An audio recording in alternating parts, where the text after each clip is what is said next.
የዲሞክራሲ ብሩህ ነገር ነው፣ ተስፋ ነው። ብዙ እንትኖችን መርጫለሁ እስከዛሬ ድረስ ቢሆንም እንደዛሬው ሆነ ደስታ አልተሰማኝም። ለኔ አይደለም፣ አብዛኛውን ጊዜ ለልጆቼ ነው። የልጆችን የኔን ዕዳ ወደ ልጆች ምንዳ ማካፈል ነው።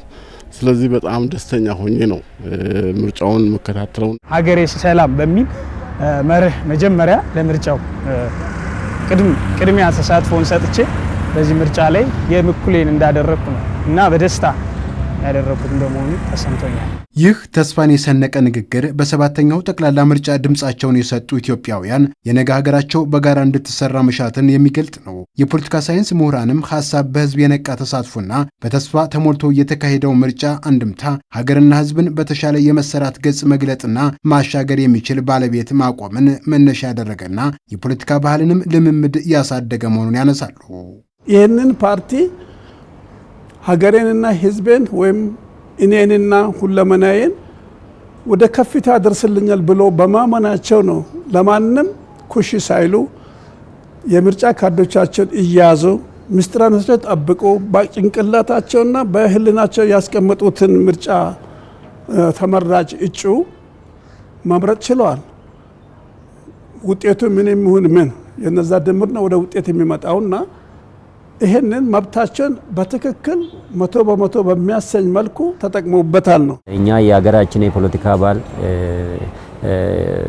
ጥሩ ሁኔታ ላይ መሆኑን ነው የሚያሳየው ማለት ነው። ህዝቡ ለፖለቲካ ፓርቲዎች ብቻ ሳይሆን ለሀገር ፍቅር፣ ለሀገር እድገት፣ ለኢትዮጵያ ራሳቸውን ሰጥቶ ምንም ሳይበግራቸው ይሄ ምርጫ ላይ መሳተፋቸው ይሄንን ምርጫ ልዩ ያደርጋል ብዬ አስባለሁ። በእርግጥም እንደዚህ ያለው የመራጩ ህዝብ ያሳየው ተሳትፎ የሀገርን ሉዓላዊነት የዲሞክራሲያዊ ስርዓትን ለማጎልበት የመለማመጃ ሜዳ የሆነና ሰላምንም አስጠብቆ ለማስቀጠል ወሳኝ መሆኑ በመራጮች ተነስቷል።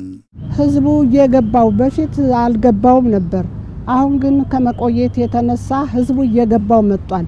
የሚያስተዳድረውን እከሌ ጥሩ ነው፣ ይህ ሰው ቢያስተዳድረን አገራችን ያለማል፣ ይሰራልናል፣ በነጻነት ያስተዳድረናል ብሎ ያመነ ነው ሰው። አሁን ህዝቡ በምርጫ ሂደት ያሳየው ንቁ ተሳትፎ የበርካታ ሀገራዊ ፋይዳዎች መሰረት ከመሆን አንጻር ትርጉሙ ከፍ ያለ ነው። እናም የፖለቲካ ሳይንስ ምሁራኑ ይህ የህዝብ የነቃ የምርጫ ተሳትፎ ሀገርን የሚሰሩ ጥያቄዎቹ እንዲመለሱም የቤት ስራ ጭምር የሚሰጥ ነው ይላሉ። የተሻለች ኢትዮጵያ እናገኛታለን። ዛሬ እኮ ችግር አለ። ዛሬ እኮ ብዙ ነገሮች አሉ። የመልካም አስተዳደር ጥያቄ አለ፣ የጸጥታ ጉዳይ አለ። ብዙ ነገሮች ውስጥ ቆሞ ነው ኢትዮጵያ ህዝብ ያን ጸንቶ ያ ሳይበገር ይህንን ምርጫ በአግባቡ በዲሞክራቲክ ሆነ መልክ እንዲሻገር ያደረገው ምንድነው?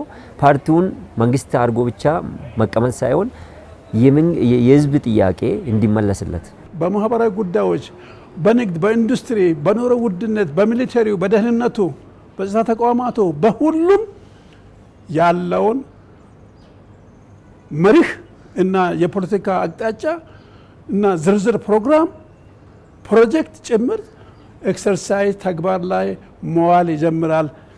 ከባዱን ጭምር እያየ ይህንን ነገር ያስቀጥላል ማለት ነው።